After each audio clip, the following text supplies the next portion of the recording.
ফেসবুকে ঢুকতে মনে করো। মানা করলে কেউ ঢুকবো না। এই যে মামুন আজকে মেরে আমার চেহারা কি বানাই দিছে, আমার পেজ ডিলিট করে দিছে। আমি জানি আমার পেজ আমি ডিলিট করে দিছে ভাইয়ারা। এই দেখেন মদ খেয়ে আমার চেহারা আমি চিন্তা করতেছি না, রাস্তায় বসে আছি, মোবাইল দিয়ে মেরে আমাকে কি করছে আপনারা কেউ স্ক্রিন রেকর্ড করে ফেলে। আমি রাস্তায় বসে আছি, এটা এটা মোবাইল দিয়ে মেরে আমার চেহারা কি করে দিছে। আমার পেজ, আমার টিকটক, আমার সবকিছু ডিলিট করে দিছে। মদ খেয়ে মাথা লোয়ে আজকে এগুলো করছে। আপনারা কেউ স্ক্রিন রেকর্ড করেন, কারণ আমার পেজ নাই। আমি জানি আপনাদেরকে বলতে পারবো না।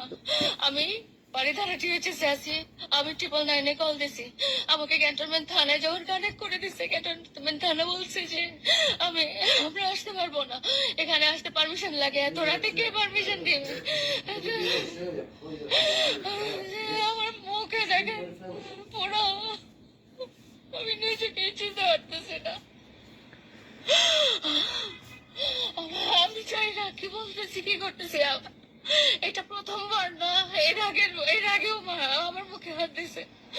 আপনারা কাইন্ডলি স্ক্রিন রেকর্ড করেন এবং দেখেন এত আদর করার পরে, এত যত্ন করার পরে, এত এত কিছু অর্জন করার পরে আমি প্রতিদানে এইসব পাইছি, এইসব শিখছে ওর মা বাবার কাছ থেকে। ওরা লোভী, ওকে 10-15 তালা গুলশানে বাড়ি না করে দিলে ও আমার এই অবস্থা করছে। ব্ল্যাকমেল করে করে আমাকে শেষ করে দিচ্ছে। আজকে আমি পুলিশের কাছে যেতে পারতেছি না, আমার মোবাইল ওর কাছে, আমার ফেসবুক ওর কাছে। দেখেন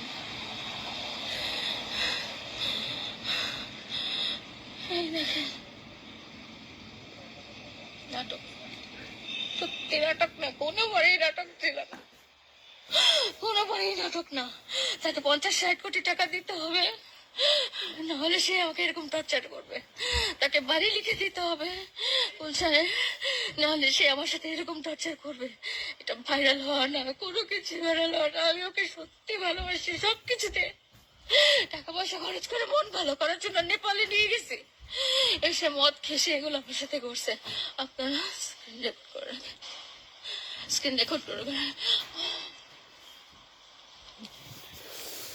মামুন আজকে